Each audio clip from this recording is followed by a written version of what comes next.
이제 우리 주시는 하나님의 말씀은 신약 요한복음 11장 1절로부터 10절 말씀입니다. 신약 164면에 있는 요한복음 11장 1절로부터 10절 말씀입니다.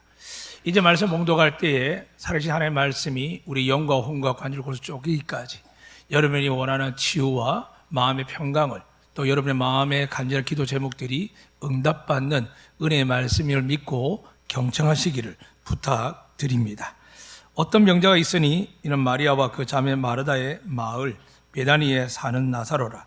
이 마리아는 향유를 주께 붓고 머리털 주의 발을 닦던 자요, 병든 나사로는 그의 오라버니더라.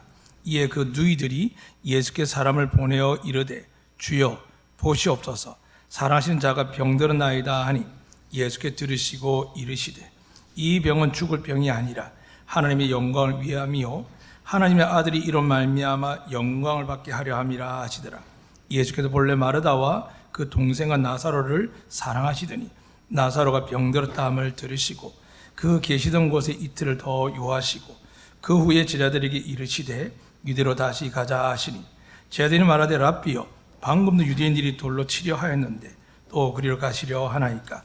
예수께 대답하시되 낮이 12시간이 아니냐? 사람이 낮에 다니면 이 세상의 빛을 보므로 실족하지 아니하고 밤에 다니면 빛이 그 사람 안에 없는 거로 실족하느니라. 아멘. 며칠 전에 신문에 그런 이야기가 났었습니다. 성경에는 혈류병이라고 피가 멈추지 않는 병인데 어떤 제약회사에서 그 약을 개발했는데 거의 30억 후반에서 40억, 그러니까 한 대 주사를 맞으면은 그 피가 멈추는 확률이 유전되는 것까지 막으면서 50%까지 떨어지는데, 100%도 아닌데 50%까지 떨어지는데 그 비용이 40억이랍니다. 한 번 맞는데. 근데 성경에는 예수님께서 혈류병 여인이 비록 저주받고 미움받는 상태였지만 예수님의 옷자락에도 만지면 병이 난다고 믿었고 정말 그 틈사에 가서 예수님 옷자를 만졌습니다. 그랬더니 21세기에 40억 하는 그 치유 역사가 일어난 것처럼 오늘 여러분이 하나님을 정말 만나기 위해서 내 모습, 내 위치, 내 수준, 지식을 붙들지 말고 정말 하나님 앞에 어린아이처럼 간절히 붙드시면 이 시간 하나님께서 돈으로 환산할 수 없는 기적과 은혜와 축복을 우리 모두에게 베풀어 주실 줄로 믿습니다. 이 믿음을 가지고 하나님께 약속한 말씀을 선포하도록 하겠습니다. 저와 함께 팔을 벌리셔서 여러분 자신에게, 그리고 우리 옆 사람과 이곳에 함께하지 못하였지만 여러분의 소중한 자녀와 형제와 부모님들 위해 이 나라의 민족과 제주 땅을 위해서 축복하도록 하겠습니다. 여호와는 우리에게 복을 주시고 우리를 지키시길 원하며 여호와는 그의 얼굴을 우리에게 비추사 은혜 베푸시길 원하며 여호와는 그의 얼굴을 우리에게 향하여 드사 평강 주시길 원하노라 할지니라 하라. 믿으시면 아멘. 오늘 성경 본문에서 말씀하는 내용은 간단합니다.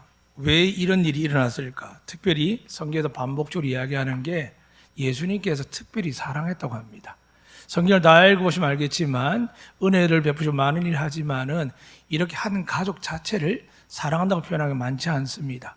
오늘 요한복음 읽어드렸지만 요한복음 이후에 마태, 마가, 누가에는 어떻게 지칭하냐 하면 이 마리아의 사건을 앞서 나사로 언급하기 전에 베다니에 사는 문둥병 시몬이라고 이야기되어 있습니다. 이걸 정리해드리면 바로 나사로와 이 마리아 마르다는 문둥병 시몬의 가정에 있는 자녀들이라는 이야기입니다. 그런데 이렇게 저주받은 세상에 가장 이스라엘 백성들이 싫어하고 가장 무서운 징계의 병이 뭐냐 하면 나병 환자인데, 이 나병 환자 밑에 있는 이 아이들 얼마나 많은 사람들이 조롱과 멸시를 당하며 그 아비가 언제 있든지 알 수는 없지만 분명한 사실은 저주받은 부모의 아비의 자식들이었습니다. 그런데 하나님께서 이들을 사랑한다는 겁니다. 다시 말씀드리면 우리가 가지고 있는 세상이 주는 기준과 가치관, 너는 원래 그래서 가난한 거야, 너희 집안은 그런 거야, 너희 조상들이 그런 거야, 너는 그곳에 태어나서 그런 거야, 너는 못 배워서 그런 거야, 문제가 있어서 그런 거야, 수많은 이야기할 때 잊지 마시길 바랍니다. 그렇다 할지라도 하나님이 사랑하신 줄로 믿으시길 바랍니다. 그걸 믿지 아니하고 거부하면 은혜는 임할 수 없습니다. 왜냐하면 오늘 이 3남매가 하나님께 은혜를 받았지만 큰 시험에 빠지게 됩니다. 정말 아비의 문제로 지탄받고 조롱받고 멸시받을 수밖에 없는 이들이지만 예수님을 만나고 예수님 영접함으로 말미암아 지금 놀라운 은혜를 받았는데, 이 시기의 내용이 언제냐면 예수님께서 예루살렘 입성하기 하루 전날입니다. 그래서 마태, 마가, 누가에서는 좀 더 자세히 이야기하지만 오늘 요한복음 본문을 통해서 말씀드리고자 하는데, 예수님께서 가장 중요할 때 그 끝에 본문을 보면은 항상 오늘 요한복음 등장하지 않지만 나머지 3복음에서는 이렇게 기록되어 있습니다. 가룟 유다가 드디어 예수님을 팔려고 대제사장에 찾아간다라는 내용이 3가지 복음서에 있습니다. 그만큼 이 본문에서 굉장히 중요한 역할인데, 가룟 유다가 참다 못하는 게 아니라 하나님의 은혜를 주시고 또 은혜를 주셨지만 깨닫지 못할 때 한 가정의 결정적인 마지막 순간, 예수님 이 땅에 심판에 오셨지만 심판은 죽음으로 끝나는 게 아니라 죽은 자를 살리셔서 영원한 형벌과 영원한 은혜를 베푸는 그 공간 안에 세우기 위함인데, 그 증거를 누구에게 보여주느냐? 오늘 마리아, 마르다, 나사로에게 보여주는 겁니다. 사랑하는 여러분, 이 시간 대한민국 전 세계에 많은 곳 예배를 드립니다. 이 안에도 여러분이 계십니다. 그냥 하나님의 은혜를 다 주고 싶어 할 줄 믿으시면 아멘. 그런데 여러분이 경험하고 아는 것처럼 그 은혜가 쉽지가 않습니다. 저 같은 목회자로 설교한다고 해서 은혜가 날마다 임하느냐? 열심히 기도하고 노력해봐도 어떨 때는 너무 메말라서 정말 주일 새벽까지도 힘들 때가 있습니다. 이 많은 일들 속에서 그럼에도 불구하고 저는 믿습니다. 오늘 이 시간 하나님이 이 땅에 하감하여 보시고 여러분 예수 그리스도의 믿음으로 마음에 하나님께 의라 인정하시고 여러분에게 성령을 의지할 때에 하나님께 여러분의 영과 홍과 간질 속에서 우리의 생각을 제거하시고 우리 염려, 근심, 걱정, 두려움을 기쁨과 소망으로 은혜로 바꿔주실 줄로 믿습니다. 오늘 이 세 남매에 큰 위기가 잡혔습니다. 오빠가 죽게 된 겁니다. 성경 보면 그렇게 이야기를 합니다. 누이가 사람을 보내는데 뭐라고 보냈냐면 11장 3절입니다. 주여 보시옵소서, 사랑하시는 자가 병들었나이다 합니다. 사랑한 자라고 합니다. 자신 있게 고백합니다. 보통 대다수는 주님 앞에 얼굴도 들지 못하고 하나님의 이름 부르지도 못하는데, 예수님을 가까이 와서 가지 못하는데 사람을 보내어서 편지를 보내기를 사랑하는 자가 병들었다고 합니다 라고 했습니다. 그랬더니 11장 4절에 보니까 예수께서 들으시고 이렇게 이야기합니다. 사랑하는 여러분, 편지를 보내든 여러분이 글을 보내든 여러분이 기도를 하든 여러분의 마음에 울림을 하든 하나님께 여러분의 이 시간, 지난 한 주 동안 하나님을 향하여 마음을 가지고 계셨더라면 하나님 다 들으신 줄로 믿습니다. 그러니까 여러분 아이들이 장난치고 떠들어도 또 여러분한테 피곤해서 잠이 와도 이 시간 들어올 때 하나님 이미 여러분을 확인하셨고 여러분 지친 육신을 탓하는 것이 아니라 그럼에도 불구하고 주님 앞에 나와 어쨌든 하나님께 은혜 받을 여러분을 향하여 오늘 성경 말씀 이야기합니다. 여러분 교회에 왔기 때문에 표현하면 오해할 수도 있지만 하나님 앞에 예배드리고 왔기 때문에 하나님께 여러분을 주목하여 보시고 여러분의 마음을 소리를 들으신 줄로 믿습니다. 이 은혜 가운데서 오늘 다시 말씀드립니다. 사랑하는데도 불구하고 병들었고 병듦을 탓하지 아니하고 주님께 간구합니다. 병드는 건 인간이니까, 우리가 부족하니까, 우리가 문제가 생기면 뭐라고 하나님 앞에 원망하겠습니까? 그래서 공손하게 간절하게 사랑하신 자가 병들나이다라고 고백을 합니다. 그랬더니 예수님이 뭐라고 하시냐면 이 병은 죽을 병이 아니라 하나님의 영광을 위하며 하나님의 아들이 이로 말미암아 영광을 받게 하려 함이라 하시더라 되어 있습니다. 이 말씀 들으면은 야, 내 사랑하는 이가 내 자녀나 배우자나 부모 형제가 병으로나 사고로 죽었으면 우리는 영광받을 존재가 아닌가라고 오해할 수 있습니다. 먼저 정리를 해 말씀드리면은 성경의 나사로 같은 경우는 거의 없습니다. 구약에 또 신약에 예수님께서 과부의 아들도 살리긴 하시지만 사랑하시는 자에게 직접 찾아가셔서 이렇게 살리는 경우는 없다는 것을 말씀드립니다. 사랑하는 여러분, 이 시간 여러분이 하나님께서 사랑받는 자인 줄 믿으십니까? 어떻게 그걸 확신하십니까? 분명히 성경을 여러분을 사랑한다고 하나님 사랑을 하셨습니다. 그런데 하나님께서 수많은 사람이 있는데 오늘 본문에다가 나사로와 마르다와 마리아를 사랑한다라고 오늘 앞에 읽어드리지 않았지만 1장 5절에 보면 예수께서 본래 마르다와 그 동생한 나사로를 사랑하시더니라고 한 번 더 강조하면 기록되어 있습니다. 여러분 다시 묻겠습니다. 정말 하나님 여러분 사랑하는 건 맞습니까? 그러려면 다른 본문 다른 사람 등장하지 않으니까 물어봐야 됩니다. 내가 정말 하나님을 사랑받을 만한 사람이 되어 있는지, 그저 왔다가 예배의 참석자로 그냥 아내나 남편이나 부모에게 뜻을 맞추고 나오는 사람이 아닌지, 물론 그것마저도 너무 감사하죠. 그러나 이 시간 하나님은 허구가 아니십니다. 살아계신 줄 믿습니다. 하나님 우리 예배를 받으신 줄 믿습니다. 2000년 전에 기적을 일으킨 것처럼 지금 여러분에게 은혜와 기적을 주실 줄로 믿습니다. 그렇다면 이 은혜를 받는, 특별히 부활의 은혜를 받고 예루살렘 입성하기 이제 주님 십자가 달려 죽기 전에 최고의 기적의 역사가 바로 나사로 부활입니다. 나사로가 이 일 때문에 가룟 유다가 팔려고 했고, 더 나아가서 유대인과 대제사장들이 본격적으로 확실하게 예수님을 죽이고자 작정한 사건이 이 나사로가 나오는 본문입니다. 엄청난 사건입니다. 근데 이 엄청난 사건 속에서 왜 이들에게 이런 일이 생겼느냐? 제가 오늘 제목에 말씀드린 것처럼 뭐라고 되어 있죠? 하나님 사랑한다면서요. 분명히 하나님도 사랑한다면서요. 목사님이 그러셨고 설교 그러셨고 제가 성경 읽어도 그러셨는데 저 사랑한다면 왜 이런 일이 생깁니까? 라고 질문하는 겁니다. 그러면서 편지를 보낸 거죠. 우리 오빠가 죽게 되었다고요. 빨리 사랑하면 오시라고요. 우리가 우리에게만 주고받는 사랑이 아니라 사람들 앞에서 기름 부으시고 축복하시고 우리 형제들을 정말 나병 환자로 해서 저주받은 가문이라 생각했는데 하나님의 은혜를 베푸셔서 이렇게 많은 사람들이 이 가정을 정말 하나님이 사랑하는구나, 이 기적을 베풀었구나 보여주셨는데 지금 그 기쁨과 영광과 명성은 온데간데 없고 이 집안에 딸 둘의 아들 하나 있는데 가문을 이어가야 될 나사로가 지금 죽게 되었다는 겁니다. 은혜를 베푸셨는데 왜 또 은혜가 아닌 시험을 주십니까? 라고 말씀하는 겁니다. 누가 그런 당했습니까? 100년 만에 아들 주시기 약속 하나 믿고 75세 때부터 이 사람 저 사람 이야기도 하나님은 아니다. 네 씨에서 태어난 사람만이 너의 후손이다라고 이야기하는데 이미 종은 아니랄지라도 이스마엘은 맞는 줄 알았는데 종의 몸에 태어난 게 아니랍니다. 사랑하는 여러분 정말 은혜 받길 원하십니까? 그러면 하나님 말씀 속에 있는 은혜가 믿어져야 되고 오늘 마리아와 마르다와 나사로 일어난 사건처럼 하나님이 이 시대에 누구를 사용하느냐, 어떤 교회를 사랑하느냐, 하나님이 시험할 만큼 준비된 사람에게 하나님께 그를 시험할 뿐만이 아니라 성경에 기록되고 놀라운 영을 드러냅니다.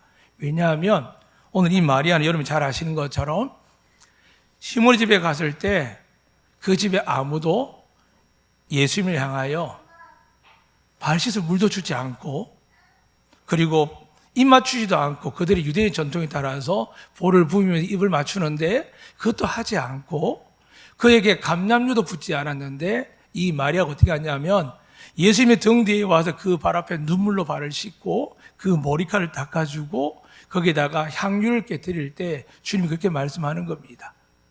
그때 한 사람이 이야기를 합니다. 가룟유다를 중심해서 이게 한 나그네인데 이게 장정한 사람 1년 동안 일하고 벌 돈이지만 더 중요한 건 뭐냐 하면 왜 그렇게 어렵게 여자들이 준비하느냐? 시집갈 때 쓰기 위해서 예물로 준비하는 겁니다. 자기 남편을 맞이하기 위해서 그런 귀한 예물을 남자가 벌어도 1년 걸리는데 여자의 몸으로 준비하는 게 쉽지 않지 않습니까? 그렇게 준비한 겁니다. 그래서 주님 맞을 때 어떤 의미가 있을까요? 나의 신랑은 주님밖에 없습니다. 나는 주님의 죄 많은 사람이었지만 주님의 그 은혜로 내 집에 들어옴으로 내 죄를 용서함으로 내가 이렇게 감사하며 눈물을 흘리며 나의 부질없는 머리카락, 남들에게 미모나 화려하게 아름다울 때 이 머리카락조차도 수금보다 못하게 당신의 머리를 닦아드릴 수 있습니다. 그리고 내가 평생 한번 시집갈 때 드려야 될 이 예물을 아낌없이 드립니다라고 하는 겁니다. 그래서 사람들이 아픈 이야기를 합니다. 야, 이거 팔면은 300데나리온 이상이 나오는데 가난한 사람 도와주면 얼마나 좋으냐 하니까 이 놀라운 은혜의 잔치에 사람들이 현실을 이야기합니다. 여러분 예수 믿다 보면 은혜 받습니다. 남편 몰래 아내 몰래 부모 자식 간에도 하나님께 은혜 받다 보면 예물 드립니다. 저도 초창기에 목회자라서 남들보다 앞서 믿음을 가진 것 같지만은 열심히 많았습니다. 그래서 초창기 안덕교회 와서 헌금할 때 아내 모르게 더 얹어서 헌금을 합니다. 지금이야 공개해서 그대로 하지만 더 하고 싶은데 제가 받는 사례비나 형편까지 더 하는 것은 아내에게 시험거리 될 수 있습니다. 자녀가 셋이나 되는데 너무 과할 수 있으니까요. 그래서 모르게 하다가 지금 같이 합니다. 근데 어떨 때는 그렇게 이야기를 합니다. 할 것도 많고 많은 이야기인데 그거 괜히 차라리 자녀들에게 책 한 권 사주고 모아서 도움되게 하시죠. 그게 하나님 기뻐하지 않겠습니까? 라고 이야기하는데 사랑하는 여러분, 틀린 말은 아닙니다. 이들이 팔아서 300데나리온 이걸 가지고 가난 도우면 정말 옳은 이야기죠. 한번 싹 사라지는 게 아니라 더 많은 사람이 은혜를 받을 수 있으니까요. 이건 무슨 관점일까요? 복지 관점입니다. 그런데 하나님은 이 땅에 복지하러 온 게 아닙니다. 이미 완벽한 복지 천국을 만드셨기 때문에 하나님 말씀하는 것은 너희가 나는 잠시면 떠나지만 너희가 아직 가난한 사람을 많이 만나고 너희가 나를 믿고 지지난주 계속 한 달 내내 말씀드린 것처럼 엄밀히 구제하고 엄밀히 기도하고 더 나가서 나를 위해서 하는 것이 아니라 하나님이 너희를 사랑한 것처럼 너희가 서로 사랑해서 그들 위해 중보 기도하고 물질로서 구제하면 은밀하게 하면 베푸는 것도 지금 축복이지만 너희가 하나님 앞에서는 그날까지 하나님이 상급을 더하사 하늘의 창고가 너희 창고다라고 말씀하는 겁니다. 믿으시면 아멘. 그래서 이 은혜 안에 있는 지금 마리아가 은혜를 받은 겁니다.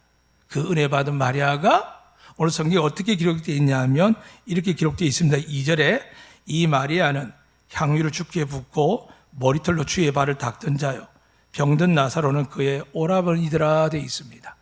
사랑하는 여러분, 나사로 오라버니 이야기하는데 그 앞에 설명이 누가 나와 있냐면 마리아입니다. 왜 그러냐면 예수님께 그렇게 말씀하시니 이렇게 이야기합니다. 마태, 마가, 누가복음 공동적으로 이야기합니다. 이제 나가서 나의 복음을 전할 때 이 여인의 일액향을 전하라. 사람이 궁금해합니다. 옆에 베드로 있고 사도 있고 많은 사람이 있는데 자기들 그런 축복을 말해서 한 번도 하지 않고 날마다 믿음이 없는 자들 책망받았는데 마리를 향한 이것을 복음을 전해 계속 전하니까 얼마나 놀랐겠습니까? 그러면서 하신 말씀이 있습니다. 어느 순간 주님 곁에 따라다니는 사람들이 어떤 생각할까요? 사도라는 위대한 직분을 가졌지만 나 주님 위해서 희생했다고, 주님 위해서 모든 걸 바쳤다고, 가족도 버리고 아내도 버리고 자식도 버리고 배도 버리고 거물도 버리고 나는 그렇게 했다라는 그런 인간적 마음이 있는 겁니다. 교회 오래 다닐 때 어떤 유혹이 클까요? 물론 개인적으로는 일용할 양식에 만족하지 못하고 날마다 가족을 위해서 자녀를 위해서 내일을 준비하게 됩니다. 주님은 내일 일을 염려하지 말라 하셨기 때문에 이미 말씀드렸습니다. 근데 더 큰 문제가 뭘까요? 하나님보다 사랑한다는 말은 하나님을 믿지 않는다는 겁니다. 하나님을 믿으면 내 손에 이렇게 다 떨어져 나가고 주신 것들 좋은 일에 다 쓰면 누가 기뻐할까요? 하나님 기뻐합니다. 그런데 우리가 알게 모르게 자녀를 양육하든 인생을 살든 계산한 법이 있고 당연히 현실은 그렇습니다. 그래서 하나님은 특별히 쓰는 사람 누구일까요? 세상의 계산법을 갖고 있는 사람은 쓸 수 없습니다. 그냥 심은 대로 거둘 줄 믿습니다.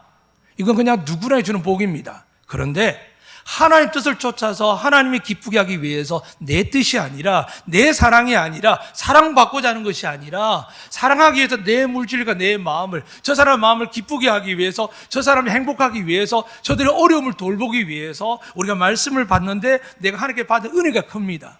그 은혜를 누가 기억하냐 하면 마리아였습니다. 주님이 이렇게 말씀합니다. 따지고 들고 실제적으로 현실적으로 이야기할 때 일반 사람들 변명하지 못하는 사실이지만 주님이 이렇게 이야기합니다. 저는 내 장례를 준비했다 라고 이야기도 하셨지만 뭐라고 덧붙였냐면 저가 나를 많이 사랑한다는 겁니다.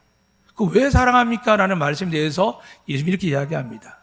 저가 나를 사랑하는 이유는 저의 불완전한 인생, 부족한 인생, 저주받은 인생 속에서 나를 만났기 때문에 나로 인해서 죄에서 자유함을 얻었고 하나님의 자녀처럼 못 살다가 이제는 당당하게 그 아비가 나병 환자의 집이었던 사람들 조롱을 받든 간에 그는 자유롭게 예수님 앞에 나와 예수님 앞에 공문을 보내고 서편을 보낼 수 있을 만큼 하나님을 가까이 하게 된 그 은혜가 너무 크기 때문에 그는 나에게 이 모든 걸 준단다라고 설명합니다. 사랑하는 여러분, 왜 봉사를 못하고 헌신을 못한 줄 아십니까? 왜 물질 앞에 뜨는 줄 아십니까? 왜 하나님의 영광보다 자식의 앞날의 영광이 먼저고 우리 가정이 먼저고 과거에 우리 어르신들은 교회가 먼저였고 이 건물을 이야기한 게 아닙니다. 이 교회에 누가 들어올까요? 성도들이 들어옵니다. 성도들이 불편한 거 없을까? 춥지 않을까라고 하면서 교회 어른들은 자원시키지 않아도 헌물하며 헌금하면서 교회 안에 무엇이든지 감히 내가 쓰임받을 수 있다라면 기쁨으로 살아왔습니다. 그 기쁨의 절정이 뭐냐 하면 순교이기도 하고 그 단계 가는 과정 속에서 저 같은 목회자나 장로님들이 교회보다 더 앞서 하나님 앞에 드려지기 위해서 자기 몸과 마음과 시간을 우리 권사님들도 집사님들도 그렇게 헌신하고 있는 겁니다. 이게 교회의 모습입니다. 오늘 마리아는 하나님께 너무 사랑을 받았습니다. 하나님과 관계만 되면 재정도 해결될 줄 믿습니다. 하나님 관계 해결되면 부부관계도 해결됩니다. 의심하고 걱정하고 마음이 안 들고 정 때문에 산다 하고 너는 내가 벌어준 거 잘 먹고 잘 살지라고 이야기하거나 내가 어려운 집에 시집 와가지고 당신 책임다라고 큰 소리 치고 싸우고 노년에는 황혼이 이혼이다 하며 여러 가지 자기 인생을 이야기할 때 그의 삶은 헛되게 됩니다. 우리가 하는 모든 일들은 마리아처럼 하나님께 은혜를 받았을 때 그 은혜를 잊지 아니할 때 하나님이 받으시고 여러분이 하는 작은 일부터 큰 일까지 천국의 생명책 기록될 뿐만이 아니라 여러분 자녀들이 나중에 나아가서 우리 아버지가 우리 엄마가 교회만 한 것이 아니라 하나님을 기쁘게 한 모든 일들이 오른손에 하는 일을 왼손에 모르게 하는 일들이 드러나서 자녀들 부모를 존경하게 되는 겁니다. 제가 그때 목사님 아들하고 장로 아들 친구가 많았습니다. 나이가 들어서 대학생 되니까 좀 비판적이 되지 않습니까? 말도 함부로 합니다. 우리 아버지 목사 아니다고. 우리 아버지는 장로가 아니라고. 우리 엄마는 권사도 아니라고. 재밌는 이야기겠죠. 서울에 지하철 타다가 자리가 빈자리가 나니까 어떤 분이 가방을 탁 던집니다. 그리고 뭐라고 하죠? 권사님, 집사님 자리 잡아서 빨리 오세요. 이게 세상에 웃음거리 만든 이야기가 있었습니다. 왜 그럴까요? 하나님의 사랑으로 되어 있으면 돌아봐서 할머니가 보이고 임산부가 보이고 장애인이 보이고 약한 사람이 보이는데 하나님의 사랑이 아니라 나의 열심, 나의 노력, 율법 안에 갇힌 자는 뭐가 보이냐면 겉으로는 거룩한 예배도 드리고 봉사도 헌신도 하지만은 마음속에는 항상 불편하고 쉬고 싶은 겁니다. 이제 여러분이 누가 누구니 우리가 어떻게 합니까? 오직 하나님은 우리 외모를 보지 아니하고 마음을 보실 줄로 믿습니다. 주님을 더 만나시길 축복합니다. 어떤 율법 안에 교회 안에 충성하고 봉사하고 헌물하고 기부를 하는 이야기가 아닙니다. 성령께서 감동하신 대로 은혜를 받으시면은 오늘 마리아처럼 되면은 주님께서 나사로에 대해서 그렇게 이야기합니다. 문제는 이렇게 귀한 마리아를 향하여 지금 오빠가 죽게 됐는데 서편을 보냈는데 그렇게 이야기합니다. 안 가시는 겁니다. 한 번 더 언급하는데 예수님이 뭐라고 하냐면 이틀을 더 머물고 하시는 겁니다. 여러분이 아시는 것처럼 예수님은 사흘 만에 부활하셨지만 나사로는 며칠 만에 부활했죠? 나흘 만에요. 어떻게 예수님보다 하루를 더 있었던 사람입니다. 그런데 예수님께서 뭐라고 이야기하셨습니까? 이 일은 어떤 일 때문에 일어났다고요? 4절 다시 읽어드리겠습니다. 이 병은 죽을 병이 아니라 하나님의 영광을 위함이요 하나님의 아들이 이로 말미암아 영광을 받게 하려 함이라. 여러분의 자녀와 배우자 가정 중에 여러분이 마음에 아파하거나 기도하는 제목이 있다면 그 마음을 누가 알겠습니까? 오늘 마리아처럼 죽어가는 그 오빠를 두고 아버지 돌아가서 대가 끊겼는데 믿음의 오빠로 인해서 이제 회복될 수 있는데 이 가정의 미래가 지금 닫혀지려고 하는데 그러나 신락 같은 믿음이 아니라 확실한 믿음으로 예수님께 연락 오셔서 우리 오빠 살려줄 거야. 그래서 뒤에 보면 그렇게 이야기를 하죠. 12장에 예수님이 여기 계셨더라면 우리 오라버니 안 죽었습니다라고 단호하게 이야기합니다. 그럴 만큼 이들은 믿음도 있었고 상황도 있었는데 왜 예수님이 그러하셨느냐? 왜 슬픔을 먼저 주셨느냐? 이유는 딱 하나입니다. 하나님의 자녀가 세상에 쓰임받고 세상에 하나님의 빛이 드러나기 위해서는 어떻게 될까요? 어둠을 뚫고 나와야 됩니다. 어둠이니 빛이니 모르는 사람들이 얼마나 많습니까? 저는 제일 불쌍한 사람 누군지 아십니까? 정치인들입니다. 특히 과거에 여러 대통령 중에 장로님들, 성당에는 캐톨릭 신자도 있었거든요. 근데 늘 비난하고 싸우는 문제 해결을 못합니다. 나를 아무리 잘 이끈다 하지만은 과거에 군사했던 박정희라는 그 대통령보다 업적들이 더 약합니다. 그렇게 예수도 안 믿고 악한 대통령보다 왜 이렇게 업적을 못 세울까요? 악한 사람은 하나님 나라에 쓰십니다. 그런데 믿는다고 신앙 있는 사람은 어떻게 될까요? 하나님 구분되게 쓰십니다. 너 정말 나의 영광에서 대통령이 되었느냐? 너 정말 나의 영광에서 국회의원이 되었느냐? 너 정말 나를 위해서 관료가 되었고 교육자가 되었고 의사가 되었고 정말 나의 영광을 위해서 너희가 그 일을 하느냐? 라고 하나님이 물으실 때 다 시험하시겠습니까? 넘어질 텐데요. 그래서 하나님 어떻게 하십니까? 우편의 강도를 보여주면서 구원을 은혜로 바꾸셨습니다. 그런데 이 은혜 가운데 속에서 특별하게 성경에 기록되고 마지막 심판대 될 때까지 영원히 전파되는 이 여인의 이야기가, 복의 이야기가, 은혜 이야기가 저는 안덕교에 일어나며 여러분 가정 일어나기를 주의 이름으로 축복합니다. 그럼 어떻게 되겠습니까? 하나님 사랑해야 되죠.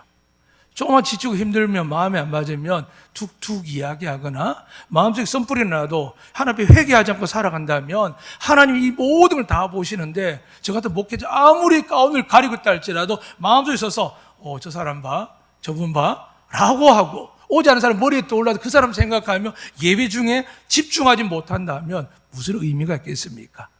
이 시간 여러분 저는 하늘신 아버지와 성령 하나에서 하나로 지금 예배드린 줄 믿습니다. 하나님이 여러분과 저희 예배를 받으신 줄 믿습니다. 그리고 예배를 받을 뿐만이 아니라 오늘 기적을 베풀어 주실 겁니다. 사랑하는 여러분, 나사로가 이틀이라도 머문 주님 때문에 결국 죽지 않습니까? 주님이 가니까 살리기 전에 보니까 냄새가 벌벌 날 정도로 이미 중동 지역의 대낮에는 더위 때문에 썩어가고 있습니다. 그 냄새가 가득한데 왜 이런 일이 일어났느냐? 이유는 딱 하나입니다. 오늘 본문 이후에 마리아가 등장합니다.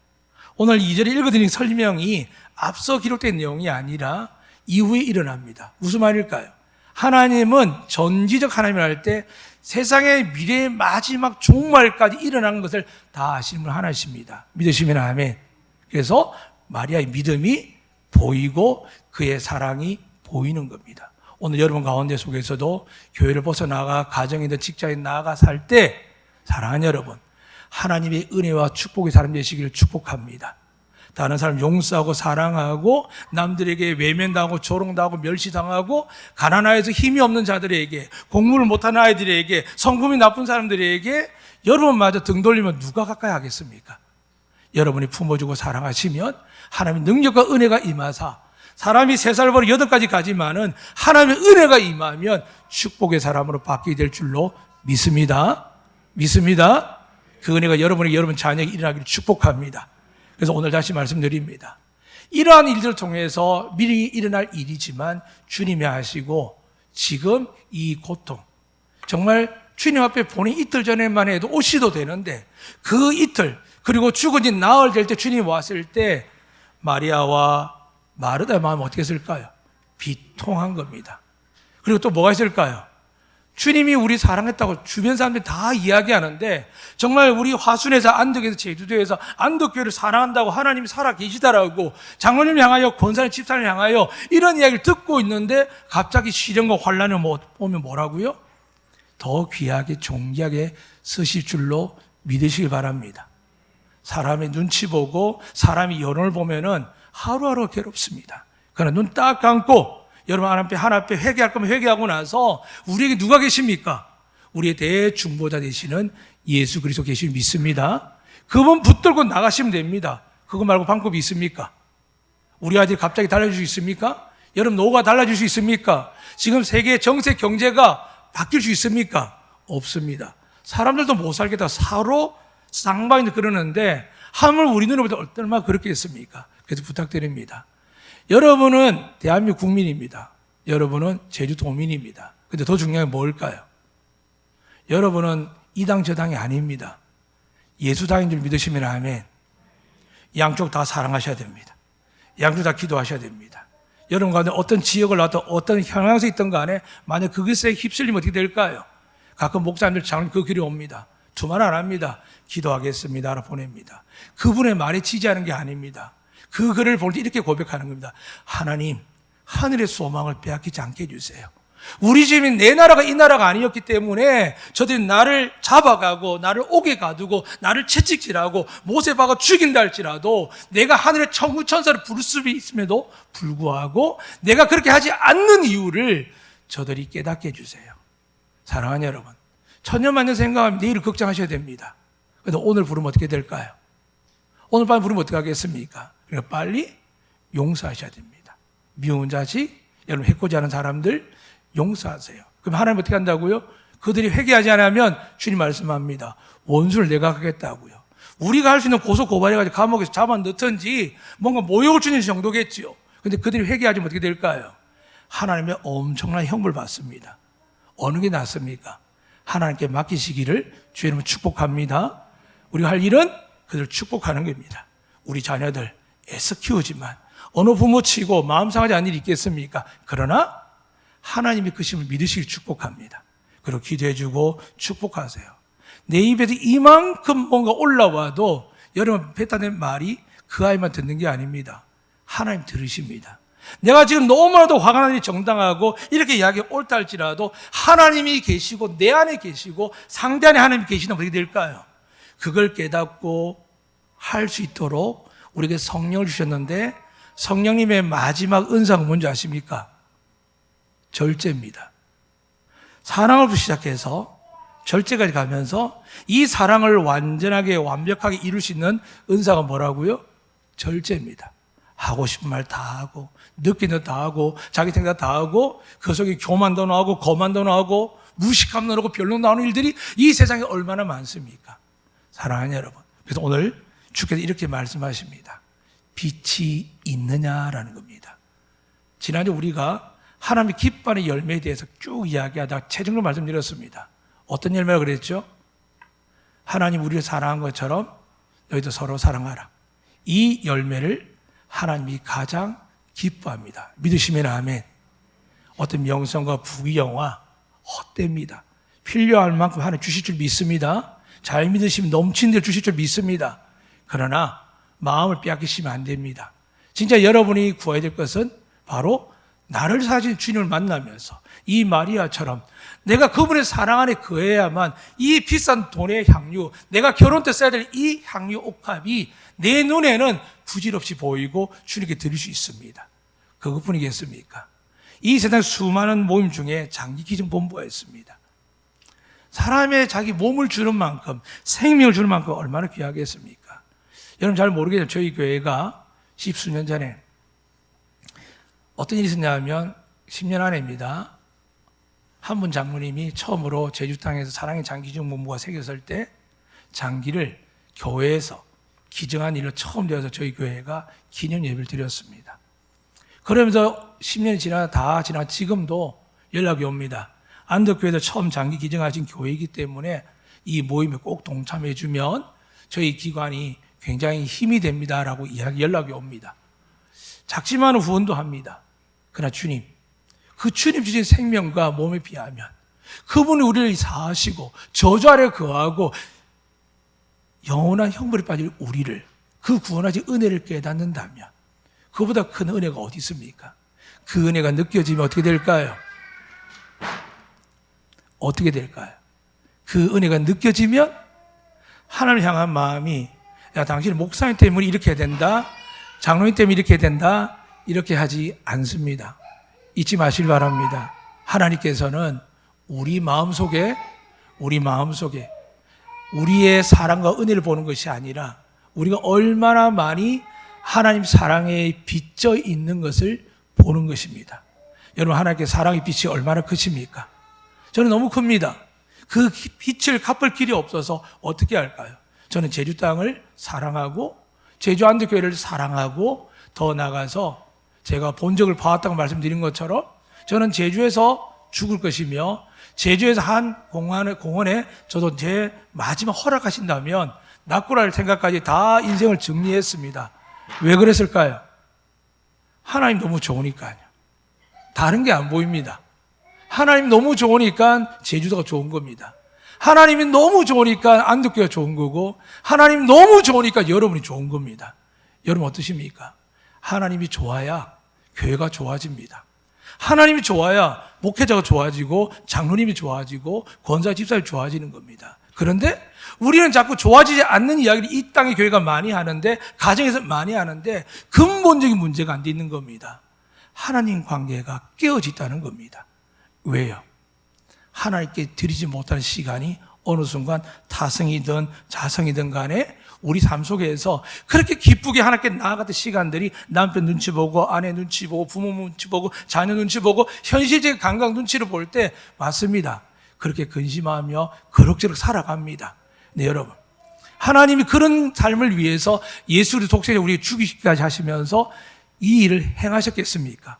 하늘과 땅의 권세가 주님께 있습니다.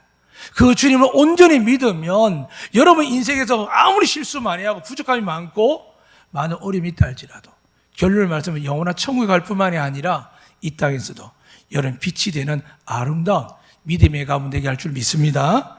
이제 끝으로 말씀드리겠습니다. 오늘 말씀에 보면 이렇게 기록되어 있습니다. 11장 10절입니다. 밤에 다니면 빛이 그 사람 안에 없는 거로 실족하느니라.